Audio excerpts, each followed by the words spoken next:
Good morning. आज आपण निर्यात सवलती आणि प्रलोभने या निर्यात विपणनातील प्रकरणातील निर्यातीभिमुख संस्था म्हणजेच एक्सपोर्ट ओरिएंटेड युनिट्स, त्याचबरोबर चेंबर ऑफ कॉमर्स आणि निर्यात प्रक्रिया विभाग मुक्त व्यापार क्षेत्र या घटकांचा अभ्यास करणार आहोत. प्रथमतः 100% निर्यातीभिमुख संस्था या घटकाचा आपण विचार करणार आहोत. 100% निर्यातीभिमुख संस्था ही योजना 1981 मध्ये उदयास आली.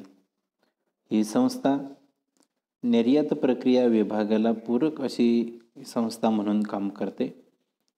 या संस्था उत्पादित करीत असलेल्या वस्तू आणि सेवांची पूर्णपणे म्हणजेच 100% निर्यात एक्सपोर्ट ओरिएंटेड युनिट्स, त्याचबरोबर EPZ किंवा STP, ATHP या योजनेमार्फत करावी लागत असते.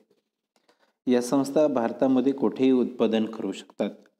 सर्वसाधारणपणे ज्या ठिकाणी कच्च्या मालाची उपलब्धता, निर्यात बंदर आणि इतर पायाभूत सुविधा उपलब्ध असतील अशाच ठिकाणी या संस्था उभारल्या जातात. एक्सपोर्ट ओरिएंटेड युनिट या योजनेनुसार मार्च 2001 पर्यंत 1536 संस्था भारतामध्ये एक्सपोर्ट ओरिएंटेड युनिट्स म्हणून कार्यरत झालेल्या आपल्याला पाहायला मिळतात. 100% निर्यातीभिमुख संस्था आहेत त्यांना मिळणारे जे काही लाभ आहेत ते सुद्धा आपल्या दृष्टिकोनातून महत्त्वाचे आहेत. एक्सपोर्ट ओरिएंटेड युनिट्स कच्चा माल, सुटे भाग, मशिनरी इत्यादी गोष्टी आयात कर न भरता आयात करू शकतात. त्याचप्रमाणे या संस्था कोणत्याही प्रकारचा अबकारी कर न भरता भांडवली आयात वस्तू, कच्चा माल, त्याचबरोबर इतर वस्तू मिळवू शकतात. निर्यातीसाठी उत्पादन असेल तर लागणारा कच्चा माल देशातूनही कोणताही अबकारी कर न भरता मिळवता येत असतो. त्याचबरोबर निर्यातीभिमुख संस्था मुक्त व्यापार क्षेत्रामध्येच असाव्यात असं नाही. या संस्था त्यांचं उत्पादन इतर क्षेत्रामध्ये कुठेही घेऊ शकतात. 100% निर्यातीभिमुख संस्था या संस्थांना 10 वर्षासाठी आयकरातून सवलत देण्यात आलेली आहे किंवा भारतामध्ये या संस्थांसाठी 10 वर्षासाठी आयकरामध्ये त्यांना सवलत दिलेली आपल्याला पाहायला मिळते. त्याचबरोबर 100% परकीय गुंतवणुकीसाठी सुद्धा अशा संस्थांना परवानगी दिलेली आहे. हिरे आणि जवाहीर सोडून इतर वस्तू आणि सेवांची 50% इतकी विक्री देशांतर्गत बाजारपेठेमध्ये या व्यापारी संस्थांना करता येत असते. जास्तीत जास्त निर्यात करण्यासाठी या संस्थांना सरकार प्रवृत्त करीत असतं आणि मोठ्या प्रमाणावर उत्पादन घेऊन त्याचे निर्यात करून परकीय चलन मिळवण्यासाठी सरकार निर्यातीभिमुख संस्थांना विविध सोयी किंवा सवलती पुरवित आहे. अशा सोयी आणि सवलतींचा वापर करून या संस्था जास्तीत जास्त निर्यात करतात, प्रचंड प्रमाणावरती नफा मिळवत असतात आणि सरकारला सुद्धा त्याचा अप्रत्यक्षरित्या फायदा झालेला आपल्याला पाहायला मिळतो. यानंतर निर्यात प्रक्रिया विभाग आणि मुक्त व्यापार क्षेत्र, इंग्रजीमध्ये ज्याला आपण एक्सपोर्ट प्रोसेसिंग झोन किंवा फ्री ट्रेड झोन्स असे या ठिकाणी म्हणतो. निर्यात वृद्धीचा एक भाग म्हणून भारत सरकारने निर्यात प्रक्रिया विभाग EPZ किंवा यालाच मुक्त व्यापार क्षेत्र FTZ असंही म्हटलं जातं यांची स्थापना केलेली आहे. देशाच्या विविध ठिकाणी अशा प्रकारचे विभाग जे आहेत ते स्थापन केले जातात. सर्वसाधारणपणे समुद्राच्या शेजारी, बंदराजवळ किंवा विमानतळाशेजारी निर्यात प्रक्रिया विभाग कार्यरत आहेत. निर्यातीसाठी आयात असेल तर 100% जकात कर आणि अबकारी करामध्ये त्यांना सूट मिळत असते. अट एकच असते, ती फक्त उत्पादित केलेला 100% माल निर्यात झाला पाहिजे. उत्पादनाचा खर्च कमी करून आंतरराष्ट्रीय स्पर्धेला निर्यातदाराला तोंड देता यावं हा या पाठीमागचा स्पष्ट उद्देश आहे. तसंच या क्षेत्रातील निर्यातदारांना मिळत असलेल्या ज्या काही सवलती आहेत त्या सवलतींमुळं इतर उत्पादकसुद्धा सवलतीच्या प्रलोभनामुळं निर्यात करण्यास प्रवृत्त होताना आपल्याला पाहायला मिळतात. विकसित देशातील उद्योजक अशा क्षेत्रामध्ये गुंतवणूक करतील की ज्यामुळे देशामध्ये रोजगार निर्मिती होऊन परकीय चलन जे आहे ते मोठ्या प्रमाणावर मिळेल. विकसित देशामध्ये मजुरीचे दर जास्त असल्यामुळं उत्पादनाचा खर्च वाढतो. यासाठी हे देश विकसनशील देशातील मुक्त व्यापार क्षेत्रामध्ये उत्पादन करण्यासाठी तयार होत असतात, कारण तिथं उत्पादनाचा खर्च कमी होत असतो. आणि त्याला महत्त्वाचं कारण म्हणजे विकसनशील देशामध्ये मजुरीचा असणारा कमी दर हे एक महत्त्वाचं कारण त्याला आपल्याला सांगता येईल. निर्यात प्रक्रिया विभाग निर्यातदारांना अनुकूल असं वातावरण निर्माण करून देतात. तसंच करारातील सवलतीबरोबर इतर सवलतीसुद्धा त्यांना मिळत असतात. सध्या भारताचा जर आपण विचार केला तर भारतामध्ये 8 निर्यात प्रक्रिया विभाग जे आहेत ते कार्यरत असलेले आपल्याला पाहायला मिळतात. त्यामध्ये प्रथमतः पहिला आहे KFTZ. KFTZ म्हणजेच कांडला मुक्त व्यापार क्षेत्र, कांडला असं त्याला म्हटलं जात असतं. त्याचबरोबर सांताक्रूज इलेक्ट्रॉनिक निर्यात विभाग प्रक्रिया, SIPS ज्याला आपण म्हणतो.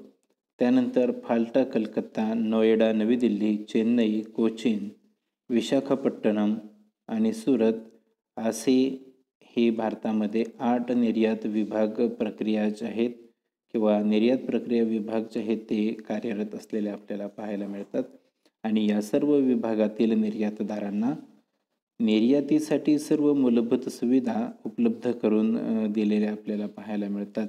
म्हणजेच इन्फ्रास्ट्रक्चर फॅसिलिटीज ज्या आहेत त्या संपूर्णपणे जर उपलब्ध करून दिल्या तर त्याचा निश्चित फायदा हा त्या निर्यातदारांना त्या वस्तूंच्या किमती ज्या आहेत त्या किमती ठरवताना होत असतो. त्याचबरोबर त्या वस्तूंचं उत्पादन करणं आणि निर्यातीची जी काही प्रक्रिया आहे त्या प्रक्रियेमध्ये सुद्धा याचा सहभाग आपल्याला चांगला पाहायला मिळतो. आणि याचा विशेष परिणाम जर आपण विचारामध्ये जर घेतला तर आयात निर्यात धोरण 2004 ते 2009 मध्ये विशेष आर्थिक विभागांना वेगवेगळ्या सोयी आणि सवलती ज्या आहेत त्या दिलेल्या होत्या. आणि त्यातूनच निर्यात प्रक्रिया विभाग विशेष आर्थिक विभागामध्ये समाविष्ट करण्यात आलेले आहेत. या विभागातील उद्योगांना आकर्षक असणाऱ्या सोयी सवलती भारत सरकारकडून दिल्या जातात. किंबहुना असं म्हटलं जातं की निर्यात विभागातील उद्योगांना आकर्षक आणि सोयी सवलती भारत सरकारकडून वरदान म्हणून लाभलेल्या आहेत. सध्या अस्तित्वात असलेले निर्यात प्रक्रिया विभाग जर आपण विचारामध्ये जर घेतले तर मुंबई, कांडला, विशाखापट्टणम आणि कोचीन हे सर्व विशेष आर्थिक विभागामध्ये समाविष्ट करण्यात आलेले आपल्याला पाहायला मिळतात. यानंतर पुढील महत्त्वाचा भाग जो आहे तो आपण विचारात घेणार आहोत तो म्हणजे चेंबर ऑफ कॉमर्स. अनेक वेळेला चेंबर ऑफ कॉमर्स ही संकल्पना जी आहे ती शॉर्टकटमध्ये विचारात घेतलेली आपल्याला पाहायला मिळते. परंतु चेंबर ऑफ कॉमर्स ही एक विस्तृत संकल्पना आहे आणि विशेष करून निर्यात वृद्धीसाठी या चेंबर ऑफ कॉमर्सचे असलेले प्रयत्न किंवा कार्यपद्धती जी आहे ती विशेष महत्त्वाची आहे. नफा न मिळविण्याच्या उद्देशानं किंवा स्वयंप्रेरणेनं आणि लोकशाही पद्धतीनं अनेक व्यापारी संस्था त्याचबरोबर व्यावसायिक उद्योगपती एकत्र येऊन ही वाणिज्य संघटना निर्माण झालेली आपल्याला पाहायला मिळते. म्हणजेच चेंबर ऑफ कॉमर्स यावरती कोणत्याही एका विशिष्ट व्यक्तीचा त्या ठिकाणी हक्क नाही, तर अनेक व्यावसायिक किंवा व्यापारी किंवा उद्योगपती एकत्र येऊन व्यापारामध्ये वृद्धी व्हावी किंवा निर्यातीमध्ये वृद्धी व्हावी. त्याचबरोबर निर्यात आणि निर्यात व्यापार क्षेत्रातील त्याचबरोबर अंतर्गत व्यापार क्षेत्रातील व्यावसायिकांना सुद्धा त्याचा मोठ्या प्रमाणावरती लाभ व्हावा हे एक त्याचं प्रमुख उद्देश आपल्याला पाहायला मिळेल. सर्वच देशांमध्ये अशा प्रकारची मंडळं निर्माण झालेली असतात. या संघटनेचं सभासदत्व व्यापारी, व्यावसायिक त्याचबरोबर उद्योगपती यांच्यासाठी खुलं असतं. चेंबर ऑफ कॉमर्स ही संघटना प्रादेशिक, राष्ट्रीय आणि आंतरराष्ट्रीय पातळीवरती स्थापन केली जाते. परंतु यापैकी 90% संघटना याच आहेत या प्रादेशिक तत्वानुसार स्थापन केल्या जात असतात. आणि या संघटनांचा मुख्य उद्देश जो आहे तो व्यापारी हितांचं रक्षण करणे, त्याचबरोबर देशाच्या धोरणानुसार निर्यात वाढीसाठी प्रयत्न करणे असा असतो. भारतीय चेंबर ऑफ कॉमर्स आणि महाराष्ट्र चेंबर ऑफ कॉमर्स यांची जी काही उदाहरणं आहेत ती उत्तम उदाहरणं या ठिकाणी आपल्याला सांगता येतील. चेंबर ऑफ कॉमर्सची वृद्धीमध्ये असणारी जी काही भूमिका आहे ती सुद्धा अतिशय महत्त्वाची आहे. निर्यात वृद्धीसाठी चेंबर ऑफ कॉमर्स नेहमीच विशेष काही कार्यक्रम राबवून निर्यातीला हातभार लावण्याचा प्रयत्न करत असतं किंवा निर्यातीमध्ये वाढ व्हावी आणि व्यावसायिकांना चांगल्या प्रकारे त्याचा लाभ व्हावा यासाठी नेहमी प्रयत्नशील असतात. चेंबर ऑफ कॉमर्सच्या भूमिकेमध्ये प्रथमतः विशेष करून काही कार्य जे आहेत ती महत्त्वाची मानली जात असतात. त्यामध्ये प्रथमतः पहिला भाग येतो तो म्हणजे उत्पादन उत्पत्ती दाखला देणं. इंग्रजीमध्ये ज्याला आपण issue of certificate of origin असं म्हणतो. निर्यात वस्तू कोणत्या देशात आणि कोणत्या कारखान्यामध्ये तयार झाली आहे याचं प्रमाणपत्र निर्यातदारांना चेंबर ऑफ कॉमर्स देत असतं. वस्तू निर्यातीसाठी याची जास्तीत जास्त आवश्यकता असते. अनेक देश उत्पादन उगम प्रमाणपत्र किंवा issue of certificate of origin हे जर नसेल तर वस्तू खरेदी करण्यासाठी नकार देत असतात.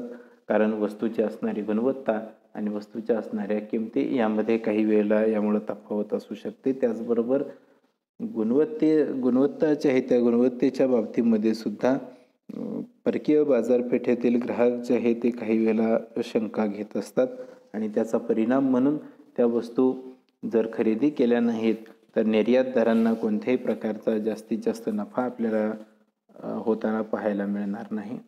त्यामुळं उत्पादन उगम प्रमाणपत्र जे आहे ते निर्यातीसाठी खूप महत्त्वाचं असतं. जर उत्पादन उगम प्रमाणपत्र जर नसेल तर काही वेळेला संबंधित माल जो आहे तो खरेदी केला जात नाहीत किंवा संबंधित आयातदार जे आहेत त्या आयातीच्या ऑर्डर्स काय करत नाहीत, देत नाहीत. त्यानंतर दुसरी महत्त्वाची भूमिका म्हणजे निर्याती संबंधी माहिती पुरवणे, प्रोव्हाइड एक्सपोर्ट इन्फॉर्मेशन. आता ही माहिती कुणाला पुरवायची आहे तर तोही भाग महत्त्वाचा आहे. परकीय बाजारपेठांची सर्व माहिती जी आहे ती गोळा करून ती सभासदांना प्रकाशनाद्वारे किंवा व्यक्तिगतरित्या पुरवली जात असते.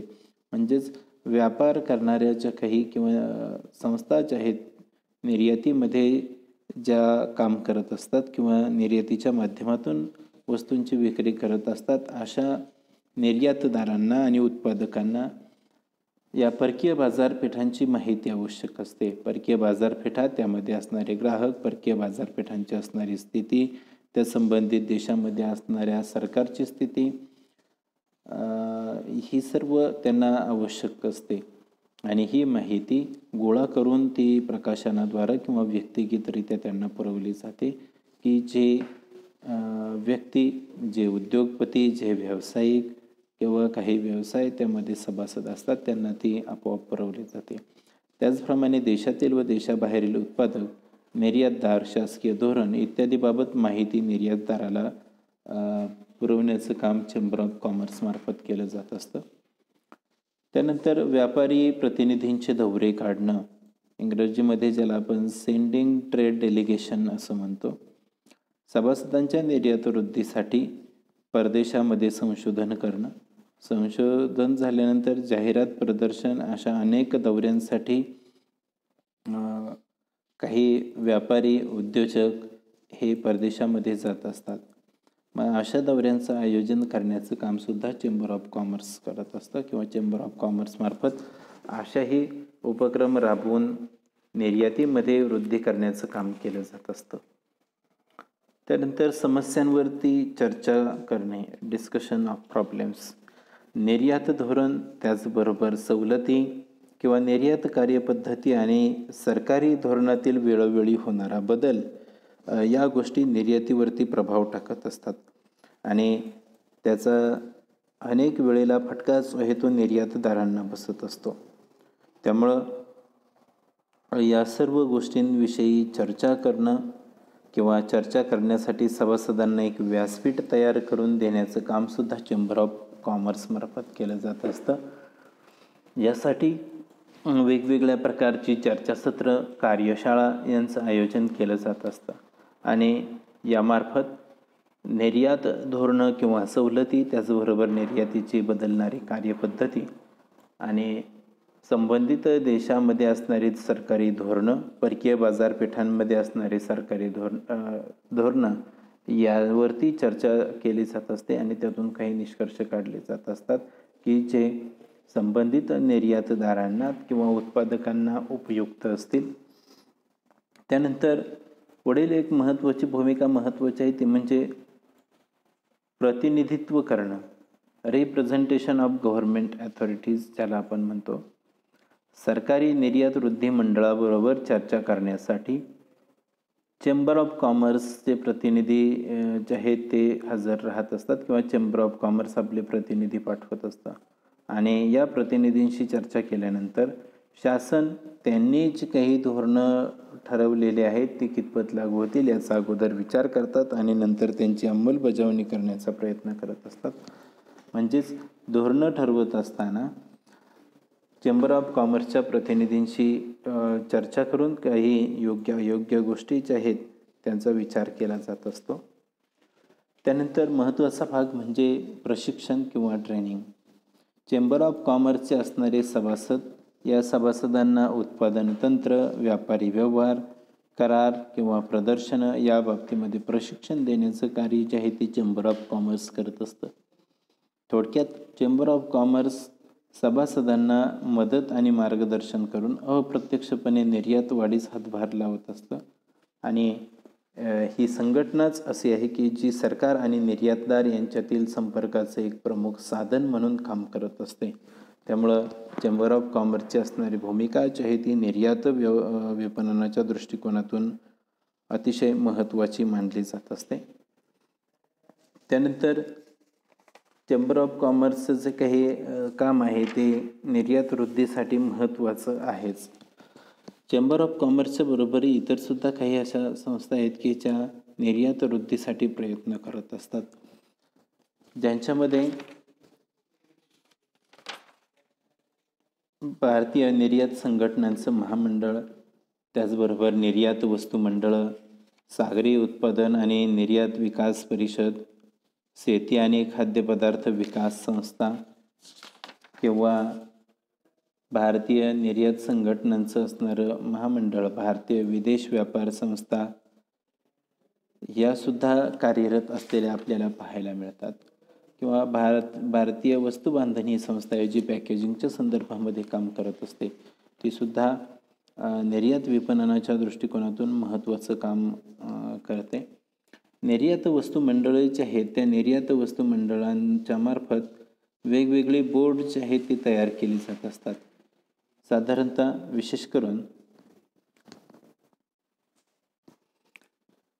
9 वस्तूंसाठी सध्या आपल्याकडं काही वस्तुमंडळ तयार झालेले आहेत. त्यामध्ये चहा board, coffee board, rubber board, तंबाखू बोर्ड, रेशीम बोर्ड, काथ्या बोर्ड, विलायची बोर्ड, हस्तव्यवसाय बोर्ड किंवा हातमाग बोर्ड अशी मंडळं आपल्याकडं कार्यरत आहेत आणि यांच्यामार्फत निर्यातीचं प्रमाण ठरवणं, त्याचबरोबर व्यापारी करारावर सही करण्याविषयीचं सरकारला सल्ला देणं किंवा निर्यातदारांना ठराविक वस्तुमंडळाकडं नोंदणी जर करावयाची असेल तर ती करून देणं किंवा निर्यातदार सभासदांना व्यापारविषयक माहिती आणि मार्गदर्शनाच्या सुविधा देणं, आंतरराष्ट्रीय जत्रा प्रदर्शनांमध्ये सहभागी होणं, व्यापारी प्रतिनिधी मंडळ जे आहे ते बोलावणं किंवा निर्यातदाराच्या फायद्यासाठी बाजारपेठांचा सर्वे करणं, अशी वेगवेगळ्या सेवा ज्या आहेत किंवा अशी कामं या ठिकाणी या निर्यात वस्तू मंडळाकडून केली जात असतात. आणि निर्यात वस्तू मंडळं जी आहेत ती निर्यात वृद्धी मंडळाप्रमाणेच कार्य करत असतात.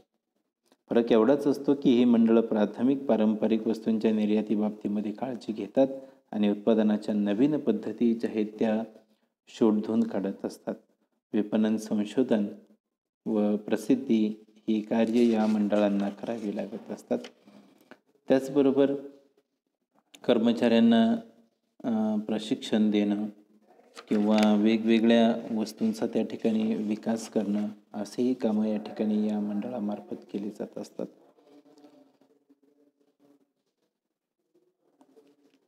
भारतीय विदेश व्यापार संस्था जी आहे IIFT ही सुद्धा निर्यात वृद्धीसाठी अतिशय मोलाचा हातभार लावत असते, ज्याला आपण भारतीय विदेश व्यापार संस्था असं म्हणतो. ही सुद्धा निर्यातीमध्ये वाढ व्हावी यासाठी कर्मचाऱ्यांना प्रशिक्षण देणं, विपणन संशोधन करणं अशी कामं करत असतात. आंतरराष्ट्रीय व्यापारामध्ये आधुनिक तंत्रज्ञान किंवा निर्यात विपणन व्यवस्थापनातील सर्व कार्यांचं प्रशिक्षण जे आहे ते या भारतीय विदेश व्यापार संस्थेमार्फत दिलं जात असतं. आयात निर्यात धोरण असेल, निर्यात कार्यपद्धती असेल, निर्यात वित्तपुरवठा असेल, निर्यात वृद्धी असेल, आयात विपणन आणि गुण नियंत्रण इत्यादी विषयक प्रशिक्षण जे आहे ते कर्मचाऱ्यांना दिलं पाहिजे किंवा ते या भारतीय विदेश व्यापार संस्थेमार्फत दिलं जात असतं.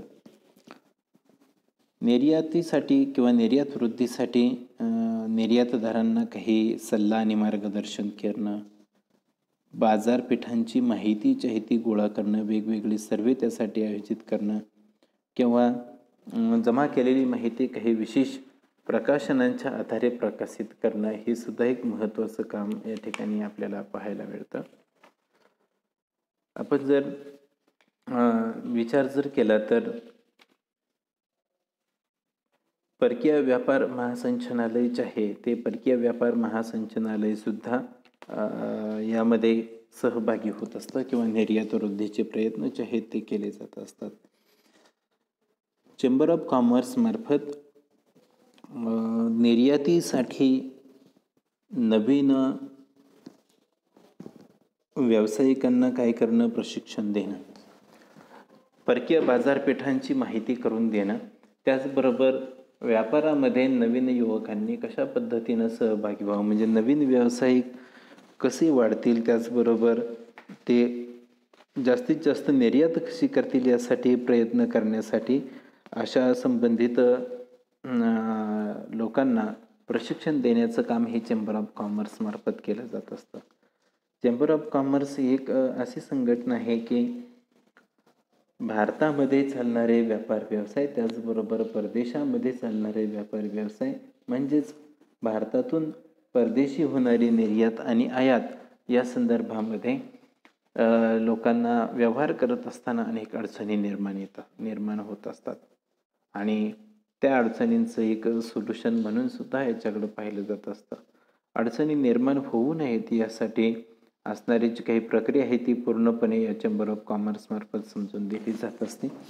त्याचबरोबर माहिती गोळा करत असताना परकीय बाजारपेठांचे सर्वे जे आहेत ते सर्वेचं आयोजन करणं, त्याचबरोबर त्यातून मिळालेली माहिती वेगवेगळ्या प्रकाशनांच्या रूपानं जनतेसमोर आणणं किंवा व्यक्तिगतरित्या जरी काही व्यापारी व्यावसायिकांना आवश्यक असेल तर त्यांना ती देणं, त्याचबरोबर देशातील आणि देशाबाहेर असणारे जे काही उत्पादक असतील, निर्यातदार असतील,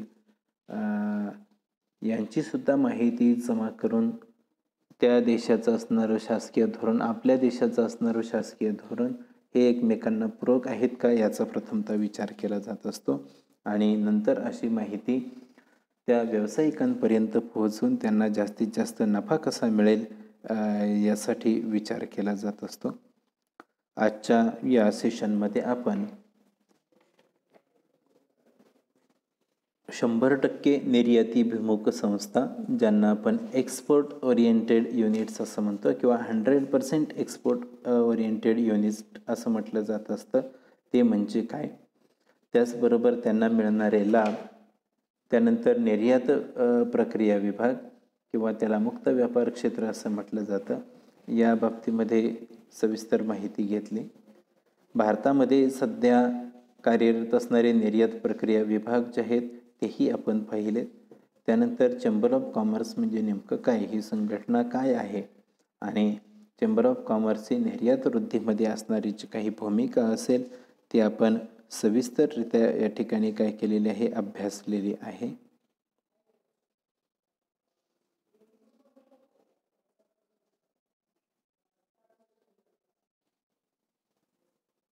धन्यवाद.